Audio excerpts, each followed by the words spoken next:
Today we're going to be looking again at our C64 retro build with an ITX board inside the case. Now I have already done some slight amendments.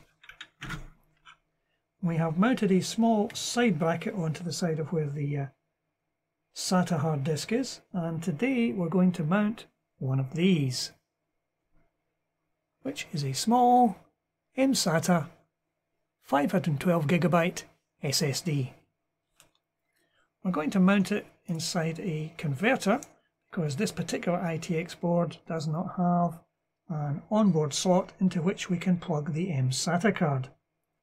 So we're going to use this small converter to convert it to a standard SATA and power cable.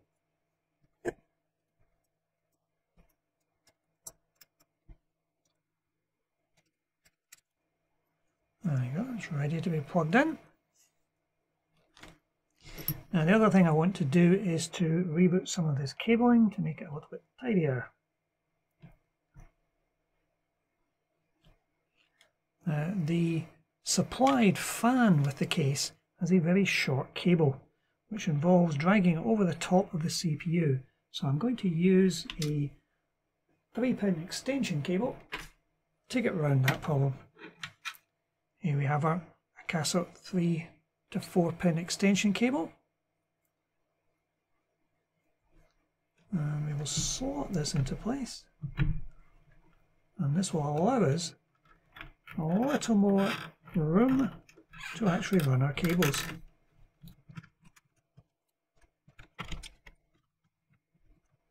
Like so. I can do some cable tidying on that shortly. Now, as we only have one SATA connection, we'll need a SATA splitter to allow us to connect two SATA devices.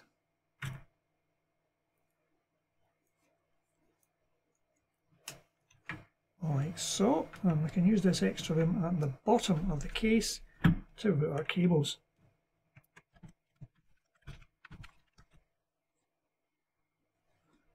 As this particular board takes small size cables, we're going to put a converter on it to allow us to use full size ones.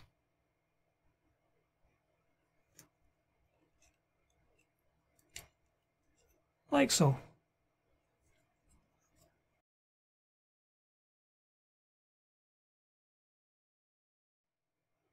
Attach the SATA cable.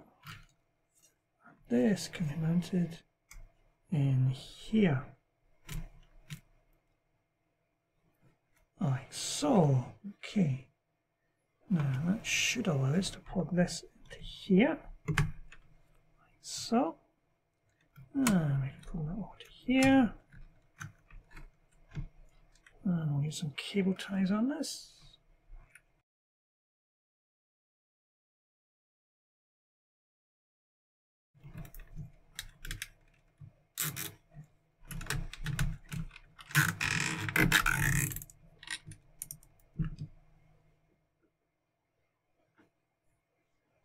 And our remaining SATA cable can go in here.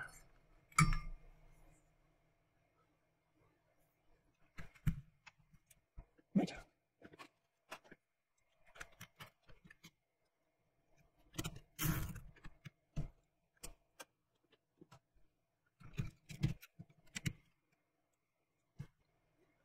So we now have our hard disk and our MSata board, both connecting in to the two and only two SATA ports on this board. And that should complete everything. Nothing's running over the CPU. Cables are reasonably cable tied. Right, now we can close the case.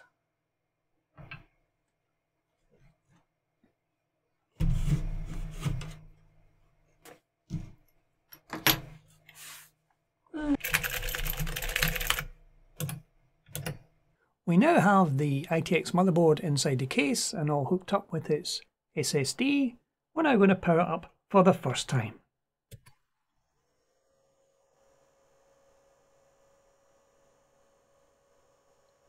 And here we are booting straight into the BIOS. We can see in the BIOS that we have 8 GB of memory, so the memory is seated quite happily.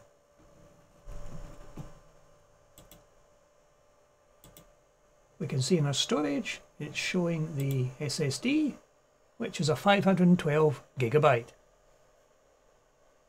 So everything seems quite happy in the BIOS. What we're going to do now is attempt to install Windows 10.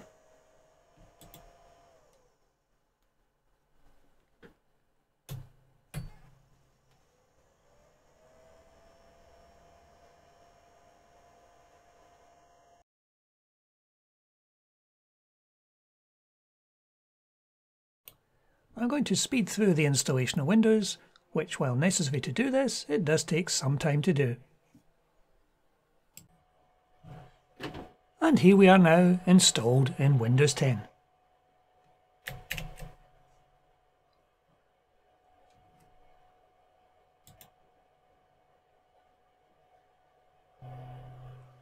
And everything looks quite healthy.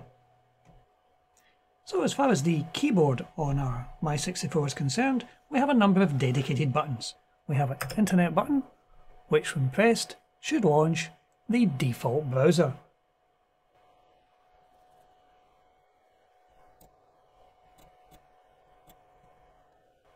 And there is our browser launched.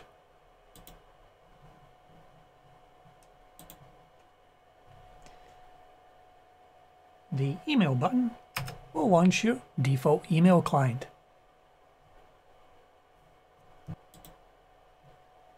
And the Files button will launch your File Explorer. You also have buttons to move the volume up and down.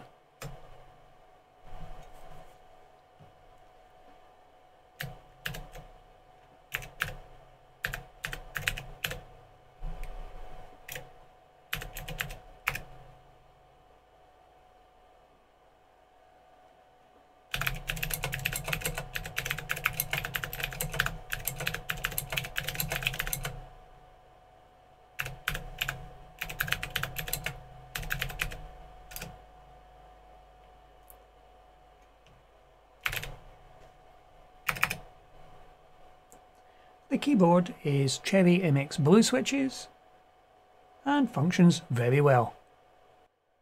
So I think this completes our look at the My64 case with the ITX motherboard. Hopefully you've enjoyed this. That's it for today. Thank you for watching.